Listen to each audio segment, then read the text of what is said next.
L'humanité scrute le ciel depuis des millénaires. Objets de peur et de fascination, les mouvements célestes ont permis aux hommes d'établir des calendriers, de planifier la culture des terres et de mieux comprendre le monde qui les entoure. Petit à petit, les scientifiques ont mis au jour un espace gigantesque, peuplé de planètes, d'étoiles ou de gaz. Le tout réuni dans des centaines de milliards de galaxies. Leurs observations nous ont emmenés bien au-delà de notre planète.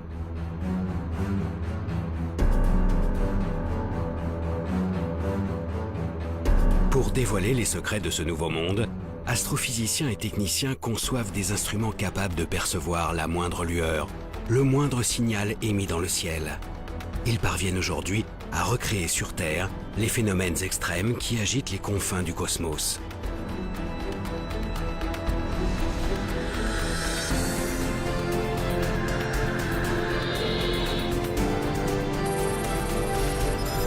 Pourtant, tout ce que nous avons découvert ne constitue qu'une infime partie de notre monde. Des forces et des objets d'une nature mystérieuse demeurent invisibles à nos yeux et à notre esprit.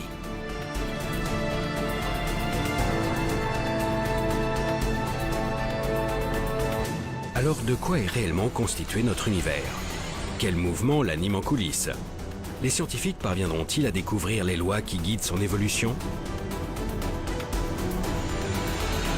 Partout à travers le globe, des nouveaux explorateurs du ciel partent à la recherche de ce monde encore invisible et tentent de lever le voile sur les secrets les plus intimes de l'univers.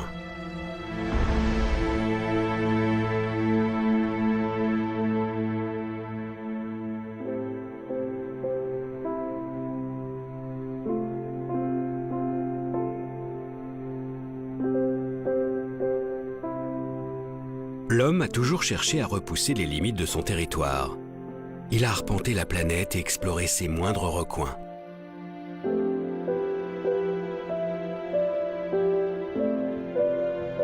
Mais au-dessus de notre tête, un monde continue de nous intriguer. Siège de toutes les croyances, ce firmament qui défile sous nos yeux semble hors de portée.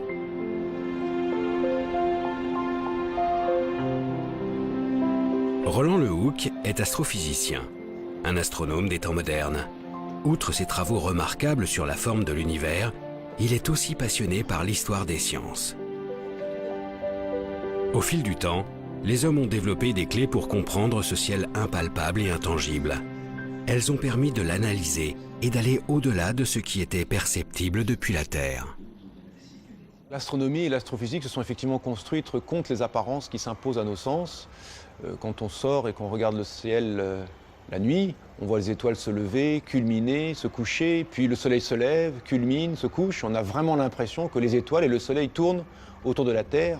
Et donc du coup, ces apparences qui s'imposent à nous, il a fallu les dépasser dans un certain nombre de cas.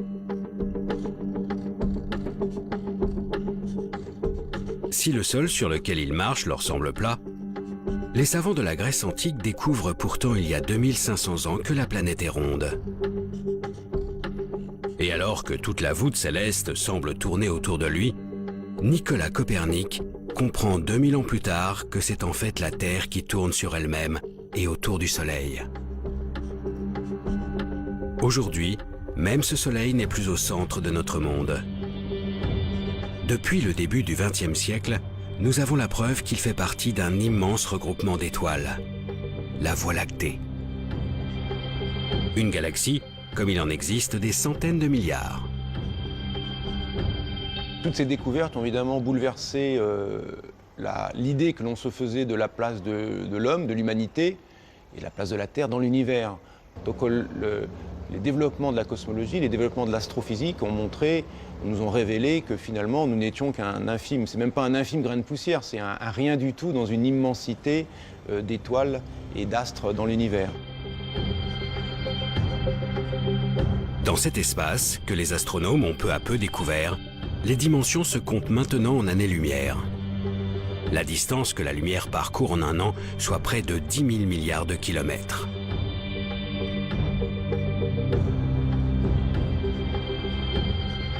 Depuis notre petite planète, nous commençons donc à entrevoir la réalité du monde.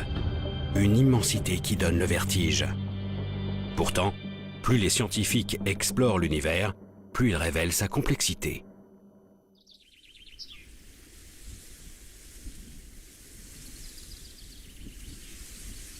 Même les objets les plus visibles, que sont les étoiles, n'ont pas livré tous leurs secrets. L'une d'elles nous est particulièrement familière, le Soleil. Cet astre illumine notre ciel et nous procure la chaleur indispensable à la vie. Au commissariat à l'énergie atomique, l'un des plus prestigieux centres de recherche d'Europe, une équipe de chercheurs étudie notre étoile et ses milliards de consoeurs qui peuplent l'univers.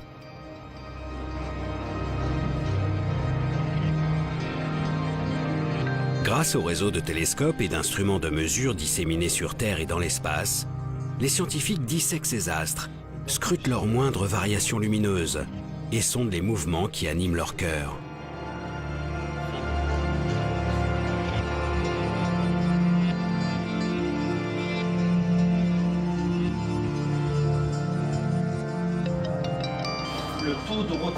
Ils ont ainsi modélisé une grande partie des phénomènes qui agitent ces immenses boules de gaz.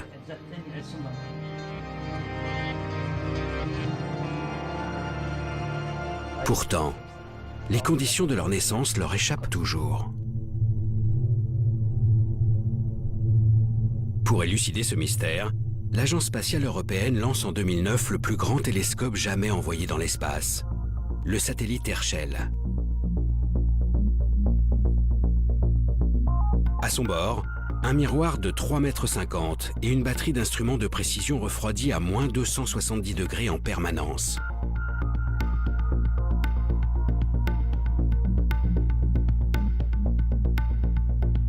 La mission a observé pendant plus de 3 ans les immenses nuages de gaz qui emplissent la galaxie. Ces nuages, dits moléculaires, s'étalent sur des milliards de kilomètres. C'est ici que naissent les étoiles.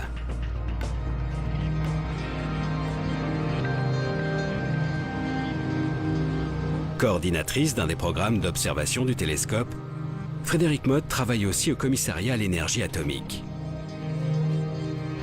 La grosse différence, c'est que là, on avait cartographié pour vraiment être proche de la main. Aujourd'hui, elle analyse les précieuses données fournies par le satellite. Herschel a permis de faire des grandes cartes de milieu moléculaire avec une très fine résolution, donc permettant d'observer à la fois la structure du nuage et les petits grumeaux de nuages qui vont former après les étoiles. C'est en fait la possibilité d'observer de manière simultanée ce qu'on appelle des proto-étoiles et la structure du nuage qui nous apporte énormément dans notre compréhension de la formation d'étoiles. Ça suffit déjà. Avec cadré, je vois. Super bulle ici. Grâce aux clichés pris par Herschel, les chercheurs ont ainsi été les témoins de l'apparition d'étoiles. Sous l'action de leur propre masse, ces grands nuages de gaz s'organisent en filaments et forment petit à petit des bulles de matière. Ces grumeaux finissent par s'effondrer sur eux-mêmes et créent de véritables brasiers de gaz. Ces points lumineux apparaissent clairement sur les images du télescope. Chacun de ces foyers donnera naissance à une colonie d'astres incandescents.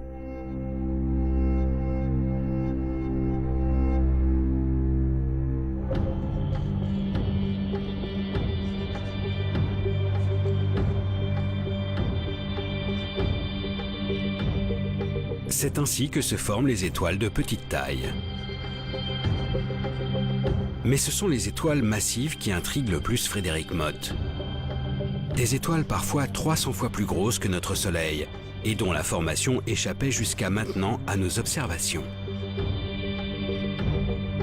Pour comprendre la création de ces astres beaucoup plus gros que la moyenne, les chercheurs du CEA ont dû étudier en détail l'évolution de ces nuages.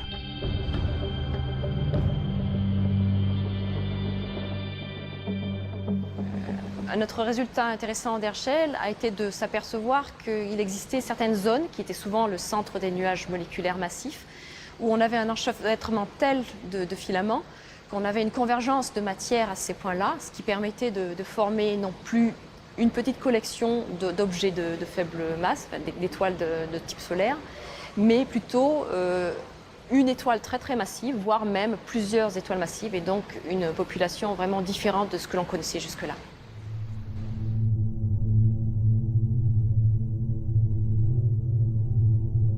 La naissance de ces étoiles exceptionnellement grosses repose donc sur un apport progressif de matière dans certaines régions des nuages. Peu à peu, les jeunes étoiles vont absorber cette matière et grandir bien plus que la moyenne. Ce phénomène extrêmement rare dans notre galaxie a enfin été mis au jour grâce à la mission Herschel. Mais les recherches ne sont pas terminées pour autant.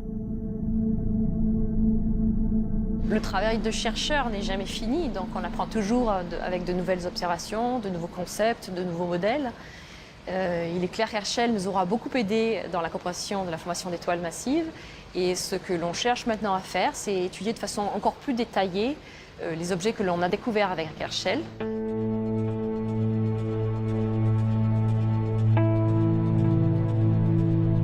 Les étoiles massives continuent de passionner la communauté scientifique. Car au-delà de leur naissance, leur comportement tout au long de leur vie reste très particulier. Bien plus brillants et chauds que le Soleil, ces astres brûlent leurs réserves de gaz exceptionnellement vite. Les réactions nucléaires sont si intenses qu'elles transforment l'hydrogène contenu à l'origine dans le nuage de gaz. Elles forment ainsi du carbone, de l'oxygène ou même du fer. Autant d'éléments qu'elles dispersent à leur mort, enrichissant l'univers de cette matière complexe qui constitue notre monde.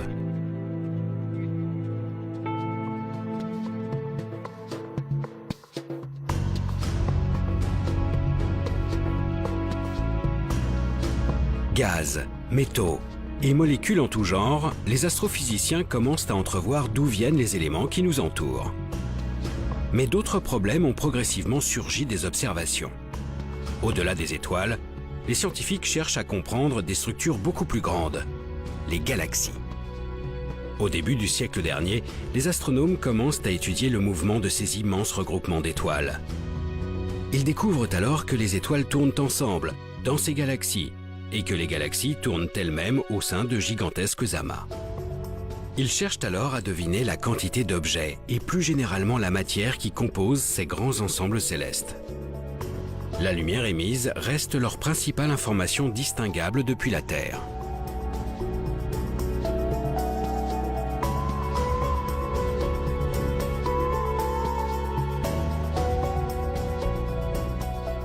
Quand il y a beaucoup de lumière, il y a des étoiles. Quand il n'y a pas beaucoup de lumière, il y a moins d'étoiles. Vous voyez, je dis ça, disons, très grossièrement, mais l'idée est là.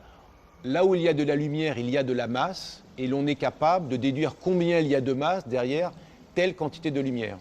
Cette pesée de la galaxie, ou cette pesée d'un amas de galaxies, permet de déduire la dynamique à laquelle on devrait s'attendre, la façon dont devraient bouger les unes par rapport aux autres les galaxies dans l'amas, ou les étoiles les unes par rapport aux autres dans la galaxie. Et l'on constate que la dynamique déduite de la pesée ne correspond pas à la dynamique mesurée directement par observation spectroscopique. Depuis le début du siècle, les scientifiques sont donc confrontés à des observations contradictoires. Que ce soit les étoiles au sein des galaxies ou les galaxies entre elles, tout semble tourner trop vite par rapport à la quantité de matière visible. Plus précisément, avec une telle vitesse et si peu de masse pour assurer la cohésion de l'ensemble, les étoiles devraient être éjectées de leur galaxie. Cet écart nous laisse sous-entendre que la pesée ne s'est pas bien faite. Il manque de la masse dans ce que l'on a déterminé. Et pour rendre compte de la dynamique réelle, on a imaginé l'existence d'une matière noire, aussi appelée matière sombre, ou d'une masse manquante, quelque chose que l'on ne voit pas, qui n'est pas détectable par la lumière et qui pèse, c'est-à-dire qui a un effet gravitationnel et donc un effet dynamique sur la galaxie ou sur les galaxies dans un amas de galaxies.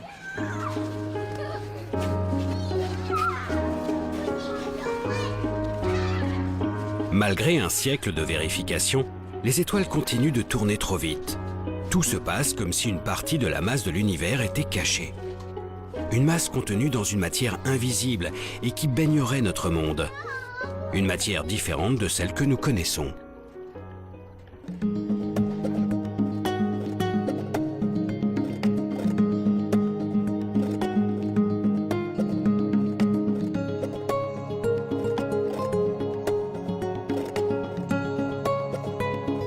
Pour essayer de résoudre cette énigme, des milliers d'astrophysiciens traquent cette fameuse matière noire à travers le ciel. Parmi eux, Wistan Benbow. Il dirige le projet Veritas pour le Smithsonian Astrophysical Observatory, un regroupement de 4 télescopes de 12 mètres de diamètre situés en plein désert d'Arizona.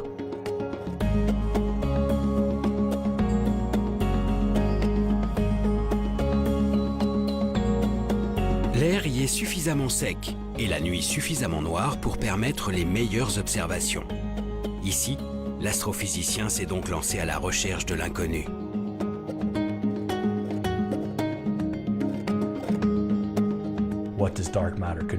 La nature de la matière noire, vous savez, c'est un mystère. Ça peut être beaucoup de choses. Nous savons simplement que ce n'est pas de la matière visible. Et nous savons aussi où elle devrait se trouver, grâce à la manière dont elle interagit avec les choses. Cette matière invisible retient les étoiles et les galaxies entre elles grâce à sa force de gravité. Cette force dépend de sa masse. En étudiant ces phénomènes d'attraction, les scientifiques ont estimé que cette matière inconnue devrait représenter plus de 80% de toute la masse de l'univers. En plus d'être omniprésente, la matière noire devrait donc être composée d'éléments extrêmement lourds.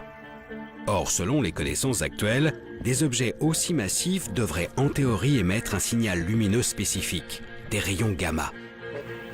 Ce sont ces rayons gamma que Wistan Benbow et ses collègues traquent sans relâche.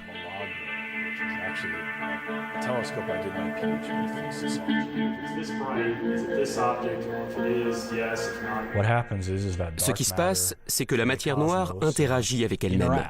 Une particule de matière noire peut interagir avec une autre particule de matière noire et créer un rayon gamma.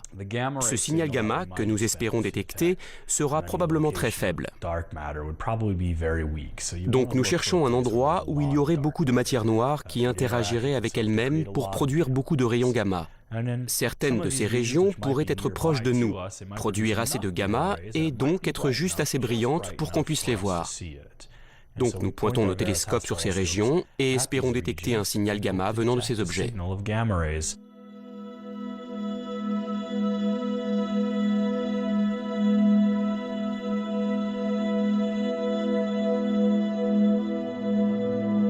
Wistan Benbow suit donc avec une attention toute particulière le centre de notre Voie lactée ainsi que nos galaxies satellites.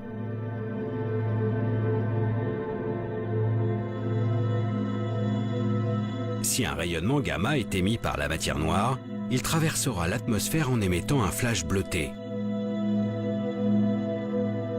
Un signal qui sera ensuite passé au crible par les miroirs géants de Veritas et leurs caméras ultra rapides.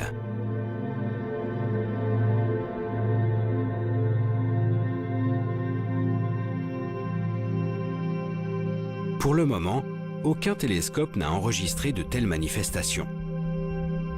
Les yeux braqués sur le ciel, les scientifiques continuent chaque jour de traquer cette matière noire si discrète. Pour aller plus loin, il sera nécessaire de construire de plus grandes infrastructures. Il y a bien sûr des projets qui vont dans ce sens, mais nous aurons besoin de beaucoup plus de télescopes.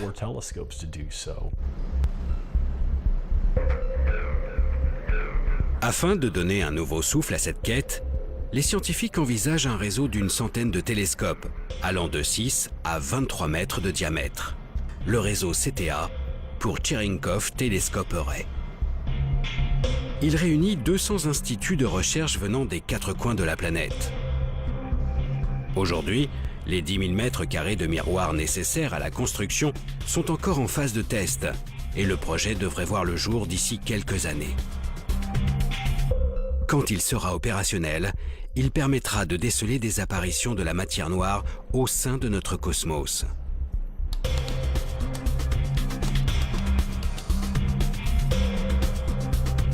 Pour l'instant, cette absence totale de détection a de quoi perturber la communauté scientifique.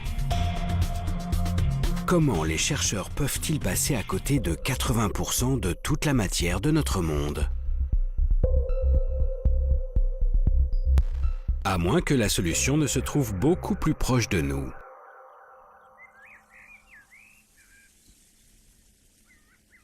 Si cette matière exotique emplit tout l'univers, et en particulier notre galaxie. Nous devrions forcément pouvoir en trouver sur Terre. C'est le pari qu'a fait une équipe de chercheurs réunis au laboratoire souterrain de Modane. À 2 pas de la frontière italienne, enfouie sous le mont Fréjus, ces scientifiques ont mis au point une expérience audacieuse, baptisée Edelweiss.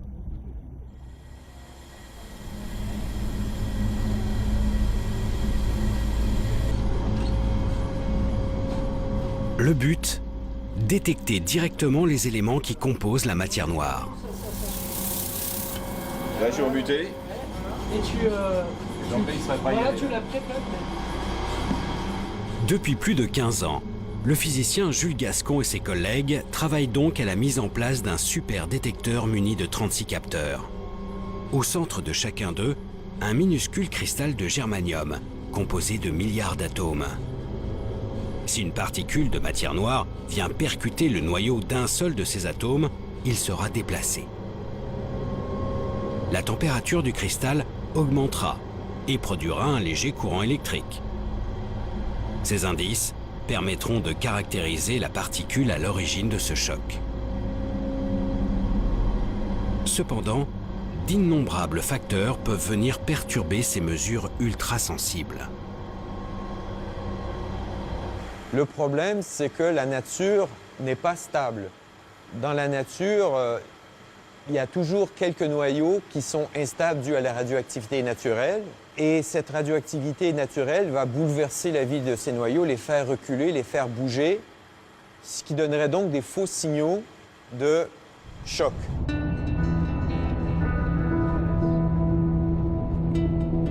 Cette radioactivité que l'on observe en permanence sur Terre vient en grande partie de l'espace. Un rayonnement qui traverse l'atmosphère et perturbe toute la matière sur son passage.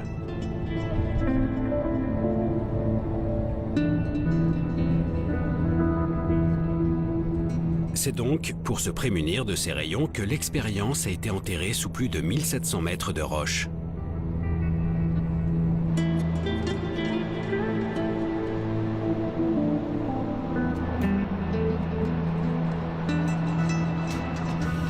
Mais pour avoir le calme absolu au sein des détecteurs, les physiciens ont dû aller encore plus loin.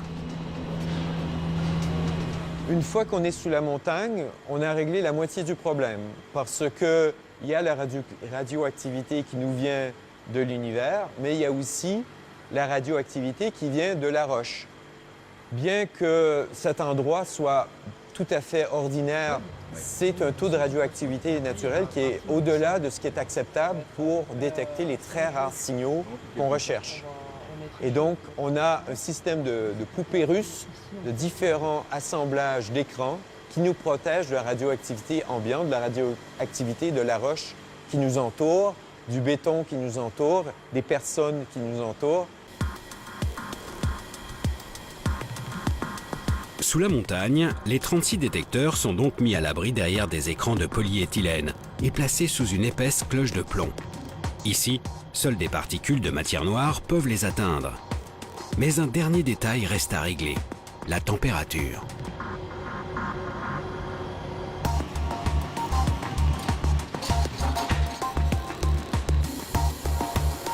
Afin de déceler la moindre de ces variations, tout le dispositif est refroidi à moins 273 degrés Celsius.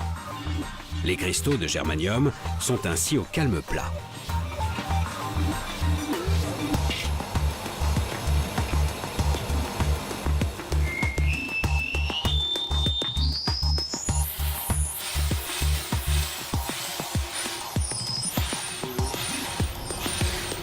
Mais tout le restant du rhum, c'est bon.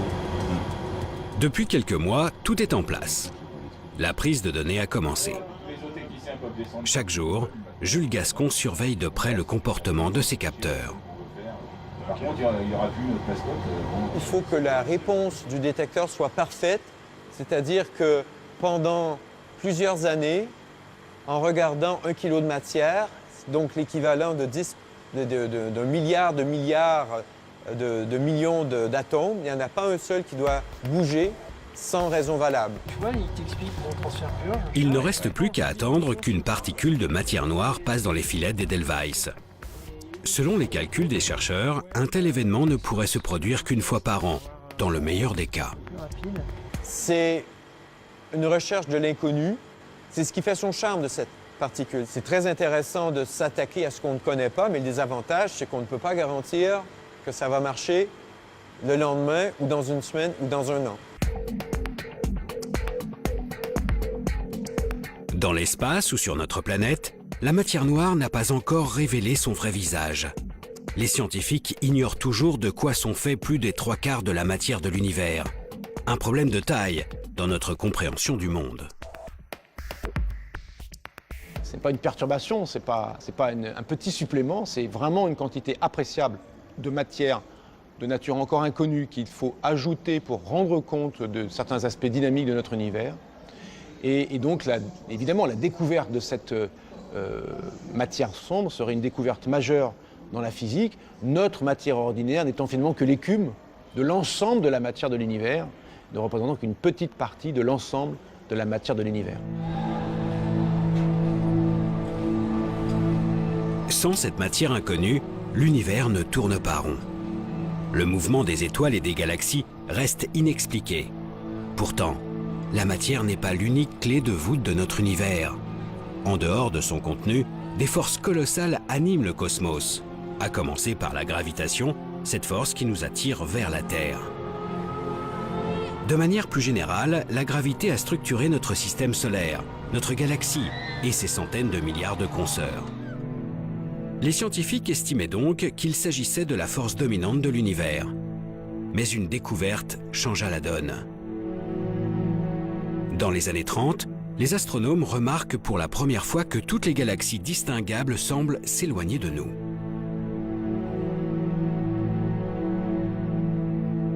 Cette observation de la fuite des galaxies a été interprétée comme une trace de la dynamique globale de l'univers, c'est-à-dire de son expansion.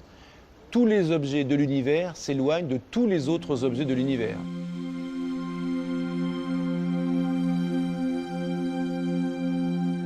L'espace grossit donc au fil du temps, et toutes les distances augmentent. Visiblement, l'attraction qu'exerce la force de gravité peine à retenir les structures du cosmos entre elles. Mais ce n'était que le premier coup porté à la gravitation.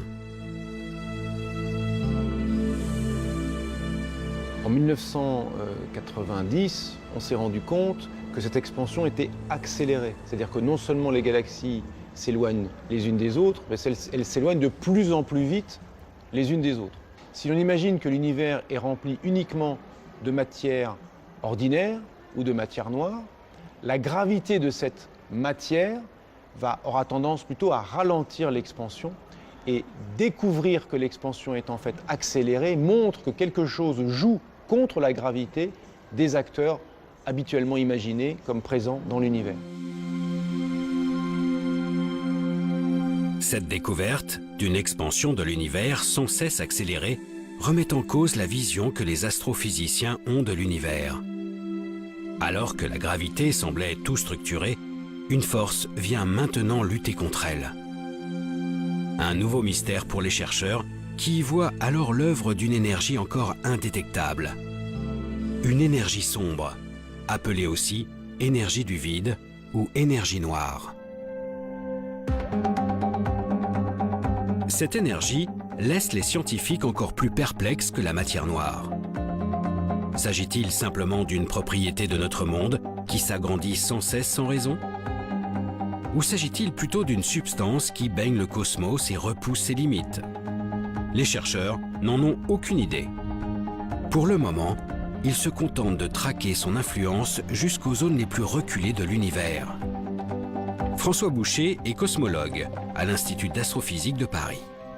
Il s'intéresse aux lois qui régissent l'espace à grande échelle en travaillant sur un objet bien particulier, la première lueur émise par l'univers. C'est la lumière qui nous vient du fond du ciel. Cette lumière, on regarde à une distance telle qu'il a fallu 13,8 milliards d'années à cette lumière pour nous parvenir.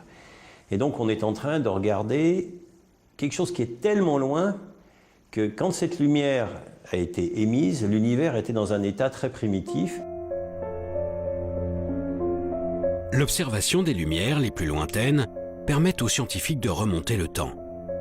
Typiquement, ce rayonnement du fond du ciel leur envoie une image de l'univers tel qu'il était il y a près de 14 milliards d'années. À cette époque, l'espace vient d'entrer dans une violente expansion, le Big Bang. Toute la matière et toute l'énergie actuelle sont alors contenues dans un volume infiniment plus petit. Au bout de 380 000 ans, sous l'effet de l'expansion, la lumière arrive enfin à s'extirper de la matière. Une lumière a priori identique en tout point du ciel, mais qui devrait en théorie présenter quelques infimes variations.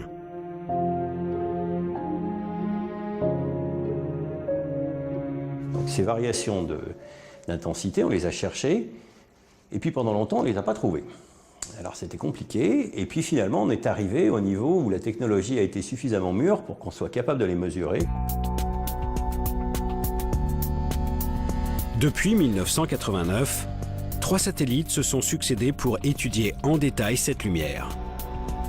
Le dernier a été lancé en 2009 par l'Agence spatiale européenne, la mission Planck.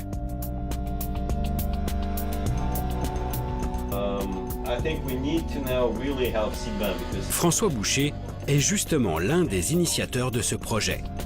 Depuis des années, le cosmologue décortique les données fournies par le satellite. Ces images ont révélé avec une précision inégalée les différences de température dans cette lumière du fond du ciel. Seulement quelques millièmes de degrés pour les plus grands écarts. Des petites variations qui reflètent le contenu de l'univers à ses premiers instants. C'est comme l'empreinte des conditions à cette époque. L'empreinte au sens littéral, c'est-à-dire quand vous avez l'empreinte d'un animal disparu dans la boue, ça vous permet de reconstituer beaucoup de choses comme son poids et peut-être même d'envisager la manière dont il se déplaçait.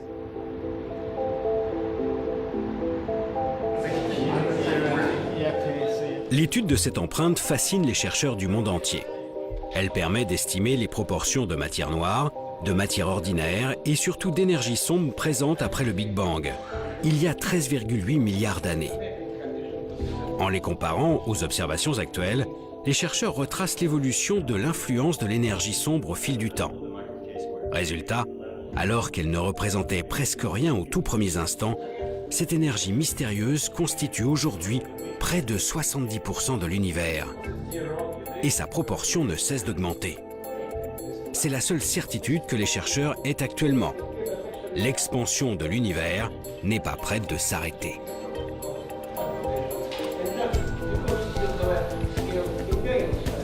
Si vous imaginez une enquête, on a juste vu une ombre.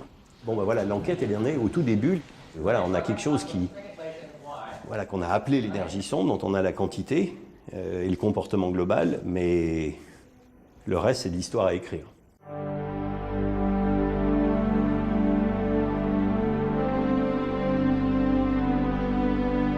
Finalement, en écartant cette énergie énigmatique ainsi que la matière noire, les chercheurs se rendent compte qu'ils ne connaissent vraiment que 5% de la composition de l'univers.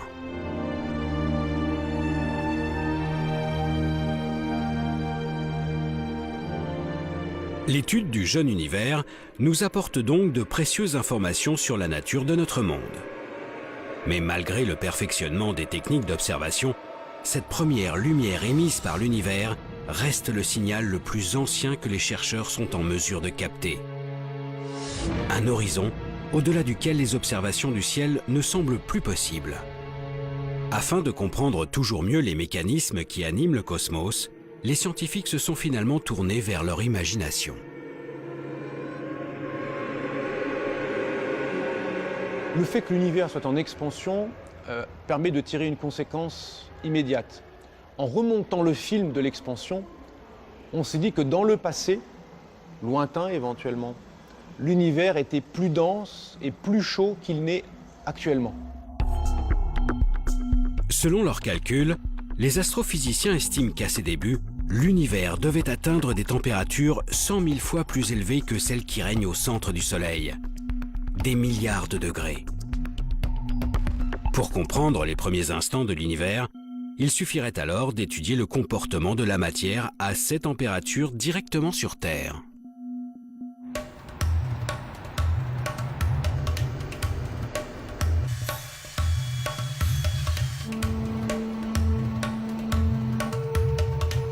Il y a plus de 20 ans, à 2 pas de Genève, les scientifiques du monde entier se sont donc lancés dans une aventure sans précédent.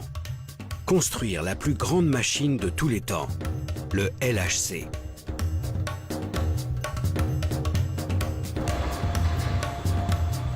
Un anneau de 27 km, enterré à 100 mètres de profondeur sous la frontière franco-suisse. Le tout est jalonné de cavités mesurant des dizaines de mètres et qui accueillent les détecteurs les plus gros de la planète.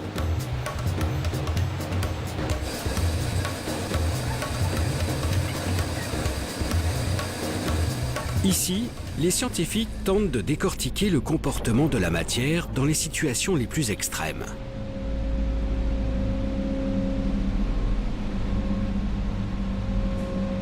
Depuis 2004, la chercheuse Gaëlle Boudoul travaille au sein de cette collaboration, réunissant des milliers de chercheurs et des dizaines de nationalités.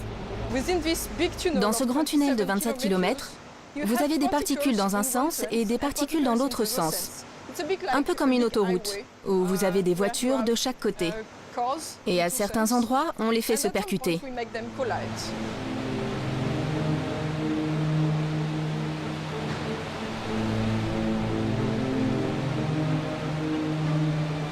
Le LHC, cet immense tunnel, sert donc à accélérer des faisceaux de particules. Des noyaux d'atomes de plomb par exemple. Grâce aux 9000 aimants installés tout autour de cet accélérateur, ces particules sont lancées à une vitesse faramineuse. Lorsqu'elles atteignent près de 300 000 km par seconde, les deux faisceaux sont déviés de leur trajectoire et se percutent de plein fouet. Une énergie considérable est dégagée, faisant éclater les noyaux de plomb en une multitude de sous-particules. Tout l'enjeu est de saisir ces produits de collision grâce aux différents détecteurs.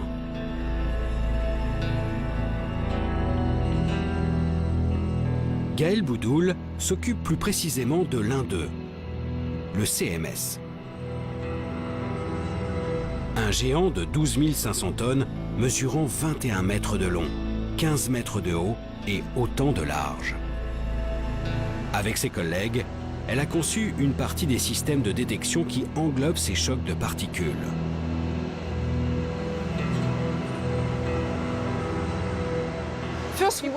Tout d'abord, nous voulons couvrir l'intégralité de l'espace, ce qui veut dire que nous avons besoin d'avoir un détecteur qui fasse tout le tour. C'est la première explication de pourquoi c'est si grand. En plus de cela, pour distinguer les particules émises, nous avons besoin d'un aimant géant qui va les dévier pour que nous puissions les différencier les unes des autres. En séparant les particules issues de l'impact, le détecteur permet aux scientifiques de les analyser sous toutes les coutures et de comprendre leur comportement dans une telle situation. En effet, la collision a généré une température semblable à celle qui régnait aux tout premiers instants de l'univers. Dans ces conditions, la matière se révèle être dans un état étrange, entre le gaz et le liquide. Un plasma, où les constituants élémentaires des atomes restent désorganisés, trop agités pour former la matière telle que nous la connaissons aujourd'hui. Grâce à ces expériences, les scientifiques ont désormais une idée de ce à quoi devait ressembler l'univers quelques microsecondes après le Big Bang. En étudiant ces premiers instants de l'univers, l'astrophysique, qui est finalement l'observation de l'infiniment grand, rejoint la physique de l'infiniment petit, la physique des particules, la physique microscopique, qui, elle, est capable, en expérimentant sur Terre, de se faire une idée des conditions ou de mimer, de reproduire, pendant des instants extraordinairement brefs, de reproduire les conditions qui prévalaient à des instants très anciens de l'univers, auxquels on n'a pas accès par l'observation directe. Le LHC, cette gigantesque infrastructure, a permis de remonter le temps au-delà de ce qui était imaginable il y a seulement quelques décennies. Mais pour se rapprocher de ces microsecondes qui nous séparent du commencement, le chemin s'avère être encore plus ardu.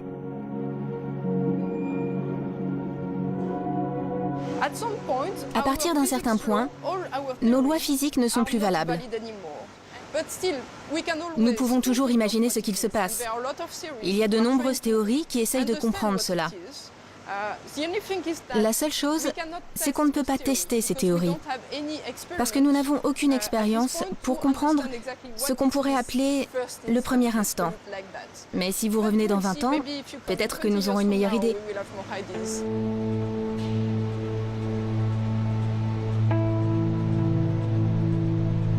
Pour gagner les quelques fractions de seconde qui nous séparent de la naissance de l'univers, il faudrait certainement mettre en jeu des énergies encore plus considérables.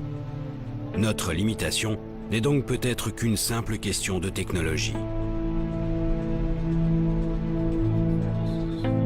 Sous terre ou dans l'espace, les instruments d'observation ont permis d'accumuler une quantité incroyable d'informations sur le contenu de notre univers. À la lumière de toutes ces découvertes, les scientifiques tentent d'établir des modèles cosmologiques, des grandes lois pour décrire comment ces milliards d'objets interagissent entre eux. Pour démêler cette quantité vertigineuse de savoir, les chercheurs ont désormais recours à la simulation numérique. Ils reproduisent les phénomènes par voie informatique. Si vous voulez étudier le mouvement de plusieurs milliards d'étoiles dans une galaxie, impossible de faire ça évidemment à la main. La simulation numérique permet donc de traiter de la dynamique d'une galaxie, ou d'une dynamique de galaxie dans un amas de galaxies, ou même de la dynamique d'une portion d'univers, et de la traiter dans un grand détail, de sorte que l'on puisse, en jouant sur les paramètres, essayer de mimer, de reproduire ce que l'on observe.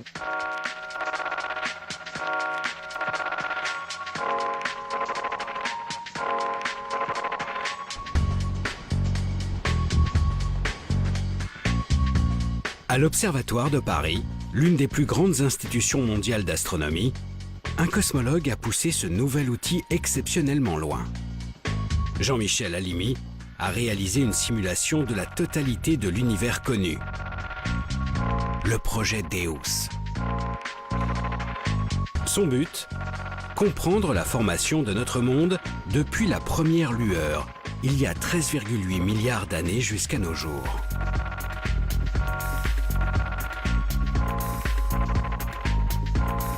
Le projet Deus s'intéressait au départ à la structuration de l'univers, à savoir donc à expliquer comment la matière s'effondre au cours du temps pour permettre une concentration de matière suffisante là où vont aller se former les galaxies, à l'intérieur desquelles se formeront les étoiles, les planètes, etc.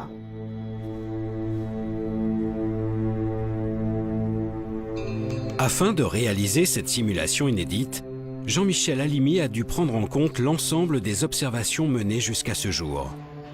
Les objets visibles recensés, mais aussi bien sûr les effets de la matière noire et de l'énergie sombre. Et cela à toutes les époques de l'univers.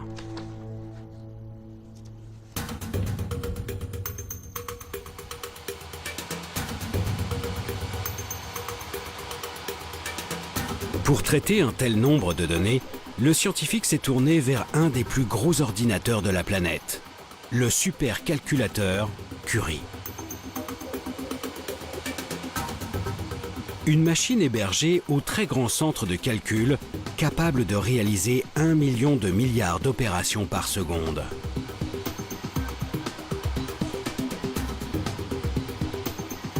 Le projet a nécessité 30 millions d'heures de calcul, répartis sur les 80 000 processeurs de cet ordinateur hors norme.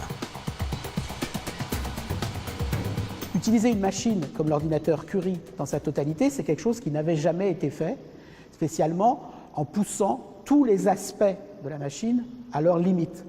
Les moyens de calcul, les moyens de communication entre les différents éléments de l'ordinateur, la gestion d'une quantité phénoménale de données. À ce niveau, les choses n'avaient jamais été tentées. Les résultats obtenus fournissent une vue de l'univers à grande échelle inexistante jusqu'à ce jour. La matière s'agence au fil du temps, pour former de longs filaments qui créent petit à petit des galaxies et des amas de galaxies. Entre ces filaments, de grands vides apparaissent. L'univers, très homogène à ses débuts, se structure peu à peu. Grâce aux possibilités que lui offre la simulation numérique, Jean-Michel Halimi peut tester différents scénarios de formation de notre monde. Qu'est-ce que signifie un univers structuré? C'est un univers où la matière s'est effondrée et suffisamment condensée pour créer des lieux de formation des galaxies. Premier indice caractérisant cette structuration, c'est par exemple le nombre d'objets formés dans le scénario en question. On va en former plus ou moins et de masses différentes, de concentrations de matière différentes. Certains vont former des objets de petite masse, d'autres de plus grande masse, etc. Une autre façon de caractériser cette structuration, c'est de voir comment ces objets sont répartis dans l'espace. On est capable de relier leur propriété de distribution spatiale au déroulement de l'expansion de l'univers tout au long de l'histoire de l'univers. D'une simulation à l'autre, le cosmologue fait varier des paramètres, comme la quantité de matière noire ou l'influence de l'énergie sombre.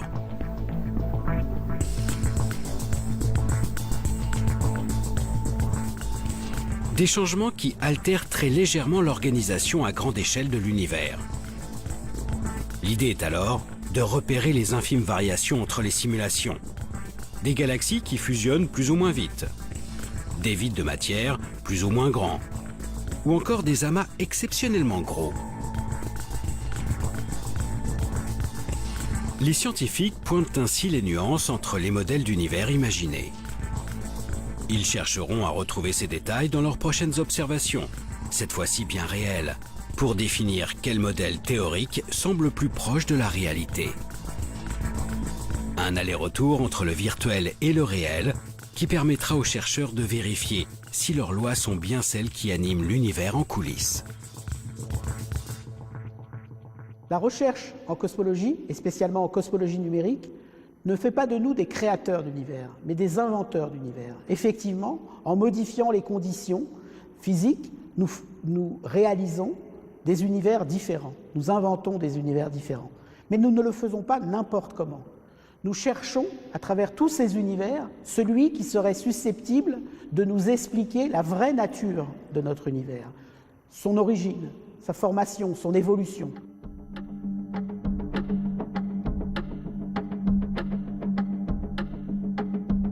Comprendre la vraie nature de l'univers. Depuis plus d'un siècle, les astrophysiciens et les cosmologues de toute la planète ont découvert ce monde gigantesque. En l'observant, en tentant de l'expliquer, ils se sont donné les outils pour apprivoiser ces échelles de temps et d'espace incommensurables. Ce que l'on peut finalement trouver assez extraordinaire dans la cosmologie, dans l'astrophysique, dans ces disciplines qui étudient l'univers dans son ensemble, c'est que finalement on est capable de mettre l'ensemble de l'univers dans une boîte, notre cerveau, de le décrire, de le comprendre dans une certaine mesure, et ça ne lasse pas de surprendre.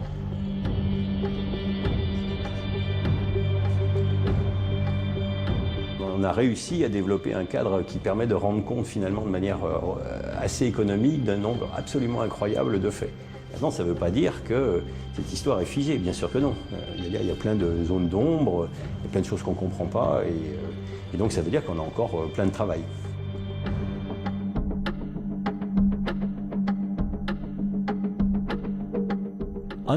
Comprendre ce qu'est la matière noire est un des plus grands enjeux du XXIe siècle, en astrophysique et en physique en général.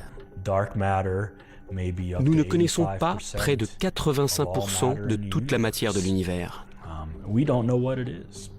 Si vous sortiez de chez vous et que 85% du monde qui vous entoure vous échappait, vous seriez un peu paniqué. C'est une partie de la physique où on s'attaque à des questions, à des phénomènes rares, à des nouvelles observations. C'est un travail de patience et parfois aussi de chance. En persévérant dans nos observations, en découvrant de nouveaux objets célestes, nous finirons peut-être par lever le voile sur les zones d'ombre de l'univers. Demain, réussirons-nous à identifier enfin cette matière noire qui baigne notre cosmos? Alors que nous commençons à entrevoir les prémices de sa formation, parviendrons-nous à prédire la fin de notre monde? Cette quête acharnée pour comprendre l'univers semble infinie. Chaque réponse apporte son lot de nouvelles questions, si bien que nous pouvons finir par penser qu'en dépit de nos avancées, certaines clés resteront peut-être inaccessibles à notre simple condition d'humain.